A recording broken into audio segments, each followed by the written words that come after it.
Hi, this is Randy Finney with Right Side of the Chart, and this is a closing market wrap for Wednesday, February 23rd, 2022. As I said, I'd do a closing market wrap today when I did the video earlier, if there were any significant developments, and there were. We did take out those lows, so I'm going to get to the indexes in just a second and cover those.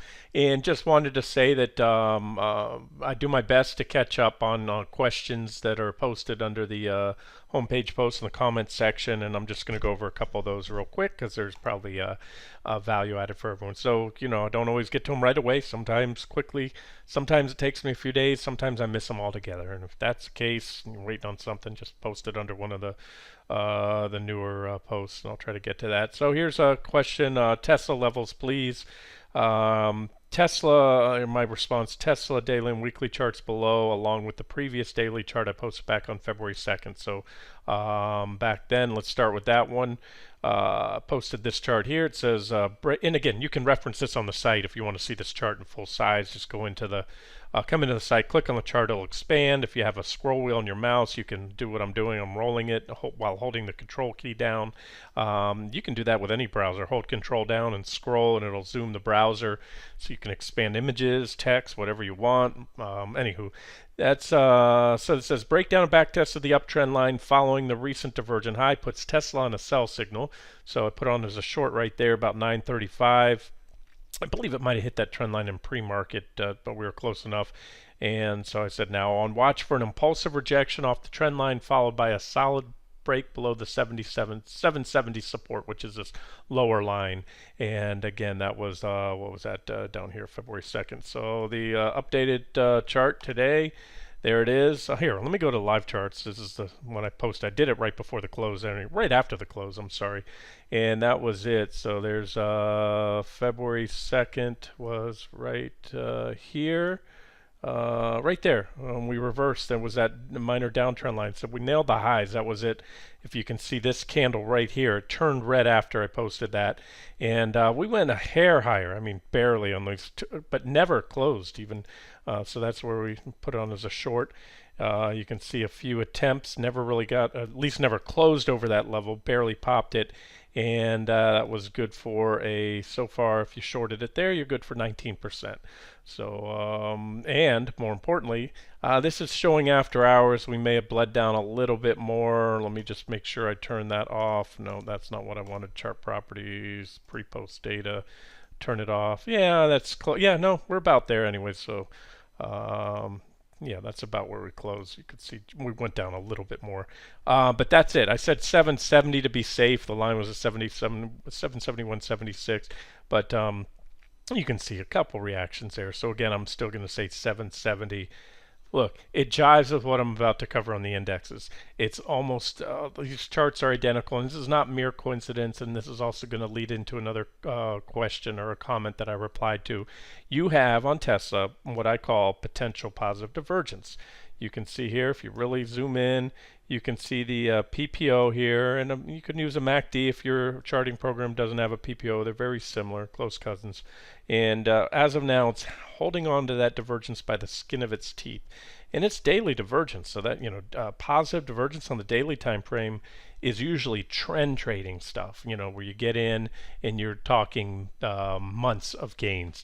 However, I've shared my thoughts. I think those divergences will probably be burned through. There's times where just trade, blindly and trust it, especially in an uptrend. But again, for the reasons I've mentioned, I think that divergence might get burned through. But with that being said, if you're bullish, we're at, effectively at, there's a little dump into the close today. We're down, so close enough. If we can hold, or let's say you're a bull, if you can recover 770, 771 tomorrow, you can go long and put a stop below. Now, to me, and that chart I posted back on the 2nd, earlier in the beginning of the month, I had us breaking that level and going down to the next target there. And I also, in that same post, I gave my long-term targets. This is a weekly chart of Tesla.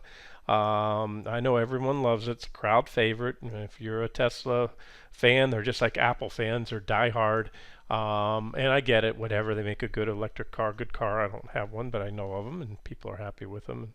That doesn't, and that's going to again segue into the next question that I replied to.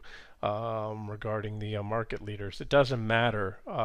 You never confuse a good company with a bulletproof stock. That was my answer, and I'll get to that in a second. But here's where, I don't want to call it doomsday, but a likely potential target for Tesla. And I know this is heresy. I know that among Tesla bulls that it could come into this trend line. Now keep in mind, it's not going to go straight down to this trend line. That would take Tesla from, 1,000, peaked out at, 1,400, 1,300, and this trend line comes in right now at 100. And this is a log chart, so that would be a massive drop. It would wipe out almost all the company's value.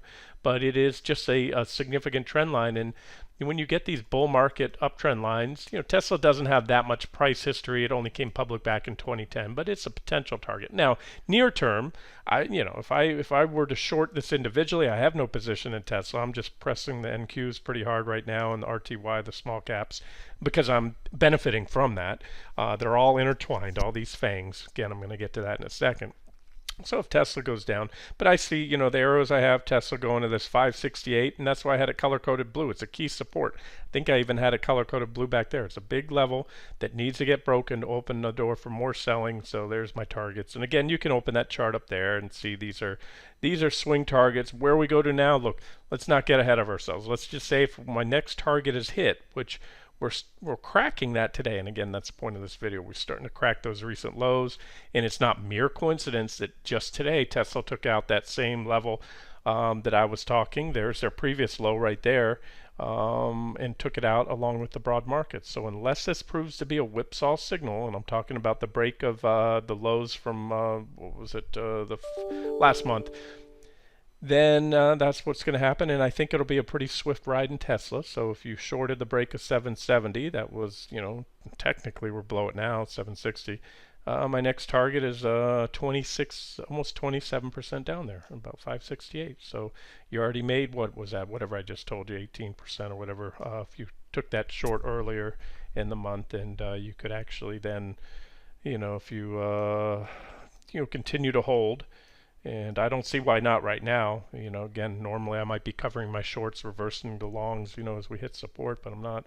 You're good for about a 35% drop. So you can almost always outperform the market if you trade individual stocks. But the thing about individual stocks is you have risk. You have event risk, especially a company like this. Elon Musk is, one of the world's biggest egomaniacs. I'm not trying to knock the guy. He's intelligent, great visionary, but he's got an ego the size of Texas. He tweets things about his company, tweets things about crypto solely to see if he can move the market. Dogecoin, Bitcoin, Tesla itself. He's a loose cannon, as you guys know, with his history. Getting in trouble with the SEC, posting false, information about buyouts and things like that, or whatever it was that.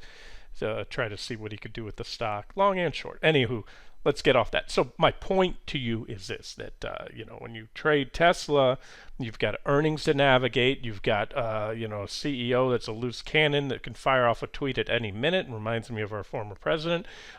Same kind of thing. So why take that risk? You can do it, and especially if it's a small piece of the pie, there's nothing wrong with it. So I'll get off that. I just want to lay out those targets, and if things get ugly, the uglier they get. If we enter a bear market, then it opens the door to these deeper targets.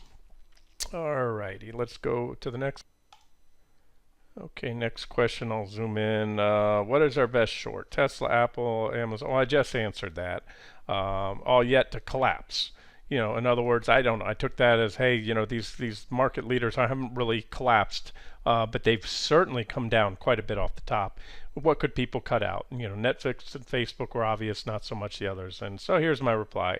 Apple and Amazon, and probably Tesla as well. I put that probably there because Tesla's still a new company. They're the first automaker to come along since, gosh, I don't know when, the 50s. There used to be a litany of automakers, and then it whittled down to the big three. So history hasn't been so kind, but Tesla was a game changer. Let's not go there. I'm just trying to say they haven't been around. They're not an established company. They're a relative new player to the block.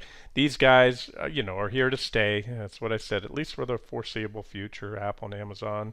And what I just said a minute ago, don't confuse a great company with a bulletproof stock. Over the years, I've highlighted, going through these videos and predicted many corrections on Apple, for example, the world's largest publicly traded company, that were measured well into the double digits, even mid to high double digits. You can't have a triple digit correction, you know that, right? Because that would mean the stock went to zero, 100%. So any correction, even the worst of bear markets, is going to be double digits unless the stock goes to zero. Well, even then, it's a maximum 100%. But so those are healthy corrections, and for kicks and giggles, since I'm talking about it here, and I know there's always new people coming in and those checking in that might not catch all the videos. Here's Apple, and go back to a monthly chart and put all my lines, and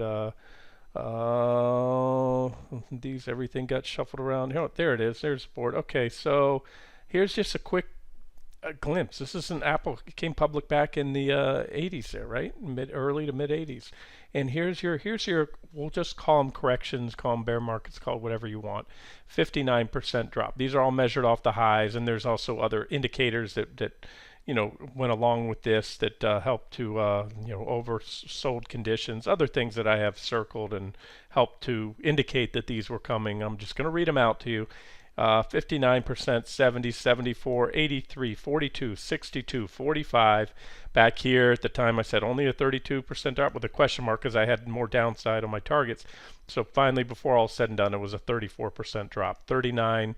You can see the drops have become lower. This was it's a more established company right now. So, I'm not looking at this point in time, anything's possible for one of those 70, 80% drops, but again, in the since 2000, in the last couple decades, these drops have ranged 42, 62, 45, 32, and almost 40 right there. So for me to call for that, again, doesn't mean that Apple's going away, and that kind of goes back to that question. You still use your iPhones, it's still a great company, but the weight of the market and the weight of the stock in itself will collapse, and then, mark my words, the charts will lead and start it out, and if I'm right, and here's a trend line we're probably going to swing down to, that would be a drop of it could be, in this bear market, could be about 60%, because remember, and that's something I keep saying as well, I know I'm always saying remember this, remember that, this 42, 62, 45, 32, 34, or 34, 39, those were not bear markets. You can call it that if you want because you're down. They were corrections in the strongest bull market in decades. They were bull market corrections. The last true bear market for Apple, well, we had this bear market right here, the 07-09. That was a 62% drop. Before that, the previous bear market was from 2000, March of 2000 into the for Apple was 03 lows. That was an 83% drop. So my takeaway is, if we're looking at a correction in a bull market, if we're only going to see that, then you're looking at anywhere from 34 on, what's happened in recent years, up to about 45%, right? Or maybe 40. Yeah, 40, somewhere in there. But if we are about to embark on a bear market, now you're looking at drops that are probably going to exceed 50%. And again, I know that's heresy for a lot of you if you haven't been doing this a long time, but that's my take. So you guys do what you want, and just know that the market leaders will, and they have rolled over. Apple has been unusually resilient so far, but when if the floodgates break, if we get that big swoon down, let's go to the markets here. And before I do that, I had one question somebody asked about wheat, and I gave some thoughts on wheat. I don't think some of you might be, and again, that my response there really had to do with the commodities in general, and they're still on fire, and that's just going to prove to be, as long as I see the commodity trade pressing on fire. Crude oil, especially your food commodity, agricultural commodities, because that is hitting the consumer directly, it is going to put a tremendous amount of pressure on Powell, and therefore it's going to affect my fundamental outlook, which I marry with my technical outlook, and that's why I've been increasingly bearish and increasingly open to my longer term targets. And hey, that final target I have on QQQ, which is about 40+% off the highs, that may turn out to be a temporary target. We could have more. We'll see. Again, right now, let's just look and see if we can even get to T2, and if we do, I'll give you my thoughts there. The other reply was under the video today, the earlier one. How do you create the EMA histogram in TC2000? It's pretty complex, so read through there. And just one quick thing as well is I said you click on the settings, you add the MACD, you select MACD. Don't select the MACD histogram. It's kind of complicated. You're going to select the MACD and then you're going to flip it over to the histogram. I just want to say when you type in MACD in the drop down box in TC2000, or I believe even freestockcharts.com, it's going to give you an option for MACD or MACD histogram. You want to choose only the MACD, and then you're going to go in and change it to the histogram and get rid of the signal line and everything else. So, all right, now let's look at the charts real quick and we'll wrap this up. There's not much to add, really anything I hadn't said already. We did take out, there's the recent low from the 24th. Let me turn off the after hours session trade so we can see how we close the day. All right, that's it right there. So there was our previous low. You can see it clearly taken out. And again, we do have the divergences. I will sleep a lot better at night with my shorts if and when these divergences are taken out, because again, you don't get positive divergences on the daily chart often. You had some back here when COVID hit, only on the RSI, no PPO divergence. You had RSI divergence right there, and those were both some of the best entries that you had in years in the stock market. Right there, positive divergence. Right here, again, RSI divergence. And you can scroll back, and I think the 2009 lows, you had it on both indicators. Right now you have a potential divergence, but again, I call it potential because the indicators, these are momentum indicators, and they are pointing lower, meaning the momentum is down, and so they can keep going, they can get taken out. But should we reverse, and what you want to look for, obviously the first thing would be a solid recovery back above that low, more so today's candle. See that big red candle? I really wouldn't be too concerned. They might try to come in here, and there's always talks. You're going to start hearing it from, if you're tuned in around the blogosphere, you're going to hear people talking about the PPT, Plunge Protection Team. They're set up by the government to stop corrections and bear markets, and now they're going to save the day. And I don't concern myself with that stuff. Whether they did put in the government's working group of financial markets or something back in 1987 after the crash there. But again, the markets are going to go to where they want to go. They're going to, you might see in the coming weeks, if I'm right, you'll see for the first time in a long time circuit breakers kick in the market. You'll eventually, if we start getting down to my third and fourth targets, you're going to hear buzz about banning short selling.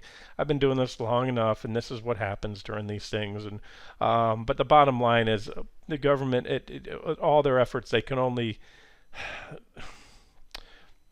slow the market to where it wants to go, especially at this point in time. Again, I underestimated just how much the Fed did and the impact that it would have when COVID hit, both the Federal Reserve, as well as the Washington, both fiscal and federal, fiscal and monetary stimulus. But at this point in time, as we know, the most powerful man in the world is not the president, it's Jerome Powell. His hands are completely tied. They were not tied when COVID hit. I thought just because we were close to zero, it couldn't go, took the rates to zero, and then threw in tons of money into quantitative easing, pulled out all kinds of stops and emergency powers they invoked, in other words, to step in and directly buy assets, junk bonds, corporate bonds, things that are usually outside their charter or scope of powers. But again, all that goes away now when he overdid it. He hit the nuclear button. They panicked. DC panicked, and they overstimulated. Maybe it was enough at the time, but it was 2 years ago, and they kept the pedal to the metal for way too long, as I talked about. It's like being 5-7 car lengths ahead in the final lap of a race, and you're the checkered flag's right in front of you, and you're redlining the car, and then all of a sudden you keep the pedal to the metal, and then you hit the nitrous oxide. You're going to blow the engine, and that's what the Fed did. They just kept the pedal to the metal, And again, we may have some bad repercussions of that. So let's see what happens here. And again, the takeaway, I keep talking about this.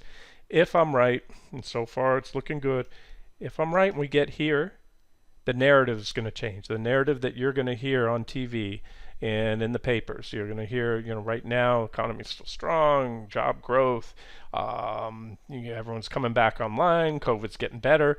So yeah, it's a little adjustment period. No, you're going to hear a lot of analysts starting to change their tune, and you're going to see earnings revisions come down and everything else because the stock market, along with the housing market, which are closely tied together, are by far, the two largest components of wealth in this country. And so you knock off 20, whatever that number, 10, 20% of someone's home value, and that's one thing, but then you take out what I'm calling for here, 27, maybe 34, possibly 40% off their 401k. You drop someone's 401k from $1 million down to 600,000.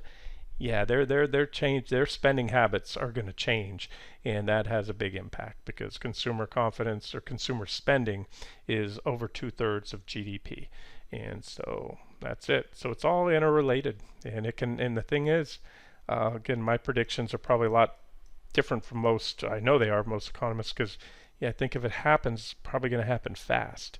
And so where some economists might be looking out, talking 2023 slowing and all that stuff, I'm looking here in the next few weeks. So that's that. Let's not beat a dead horse. We broke down. We took out those lows like I wanted. We did it impulsively.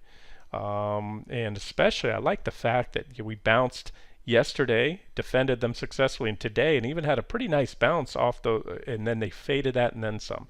So if I'm right, and I talk about this quite a while, and sometimes it happens, sometimes if I'm right, that may be that final knife through the heart of the bulls, the dip buyers, that final, what I call WTF or rut row moment, or what I also call the POR, point of recognition, where they realize, okay, this dip buying thing works so good since March of 2020, just every time, and and then when I second guessed myself, but I kept buying the dip, it worked.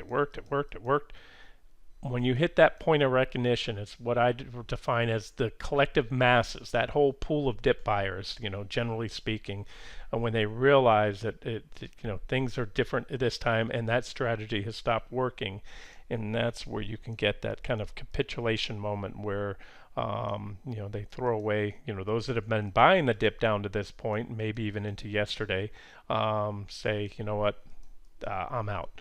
This is enough. It's not working anymore, and that's where you can get that quick swoon down. And just let me talk. I'm going to jump to the 60-minute chart and talk about the bullish thing. I've just sat here for several minutes talking about how ugly things can get if you're long and how pretty they can get if you're short. But let's talk about the other end of it. Well, we broke down, but I've seen many a breakdown, especially with the primary trend indicators, the longest term trend indicators still bullish at this point in time. I've seen plenty of whipsaw signals. And so what you want to see if you're bullish or what you don't want to see if you're bearish is, number one, a recovery, especially with these divergences. This is a 60-minute chart, but they're the same divergences that we have on the daily. You don't want to see a recovery back above there. And look, volatility is high, so a little spike like that, a little marginal pop above it won't mean much. But you see a impulsive buying, one day, big move, big green candle, that's something else I don't want to see being short. And again, there's not any one single incident, at least not right away, but big green bullish engulfing candle tomorrow or someday this week and a move back above there. And then you have all these overhead resistance levels if and as each one's gets taken out. Remember, I talked to you recently about trends, how the near-term trend is bearish, series of lower highs and lower lows. That lower low has now been confirmed, giving me additional check mark for the bearish case today. But if we start moving up and then we start taking out these previous reaction highs one by one, the bearish case gets an X mark, while the bullish case gets a check mark. That's how it works for me. And so to me, it's more of a, okay, recognize if I'm wrong, this was all one big fake out move, and then I'll start scaling out, getting out of my shorts, and then I'll let you know if I decide to get into any longs. We'll see what happens. First things first, but right now, so far so good today. We'll take it on face value that we broke down, and if the breakdown fails, then I'll address it. SPY, the S&P 500, right there. So see, that's the one thing we didn't do. We took it out in QQQ, but we've effectively just made a first test of that previous low right there from January 24th. So that's it. So SPY is almost there. We haven't done it yet. Nothing to me would be better than a big gap down that just puts us well beyond that tomorrow. We don't always get what we want, but that's something I'd like to see. So we'll, and if it happens to come in the form of an intraday break tomorrow, later this week, maybe next week, maybe 3 weeks from now. Look, anything's possible. Again, that's why everything is a little one step at a time here. So maybe we bounce for a while and rally for a while. You still have the 200-day moving averages and all the key moving averages overhead, lots of resistance. So the bulls have a lot of work cut out for them, a lot more work for longer term case than the bears have. Bears just need to take it a little bit lower, and then ideally again take out those potential divergences, and so that's why I'm more comfortable being short than long right now. And then IWM, that one also hasn't taken out the recent lows yet, but if you shorted it here and made it pretty clear that I'm fine right now using leverage, then whether that's futures or TZA, the 3-time short. And if you shorted that, that was, to me, as I've said at the time and I've said it since, probably one of the best shorting ops I've seen in a while since IWM broke down. And well, let's just look at TZA. But well, let's do this because I talked about the benefits of being in an impulsive drop. Now we had a little kickback. That works against you to an extent right there. It does. The more green candles you have, the less favorable it is to the 3-time leverage. But if you can have just mostly red candles, you're going to do better than 300% in TZA. So let's just measure it out. That's where I put it on. If you shorted IWM, you made through today 7.89%. So I'm just going to round that off to 8%. TZA, oops. That was right here, and so far you made 26%.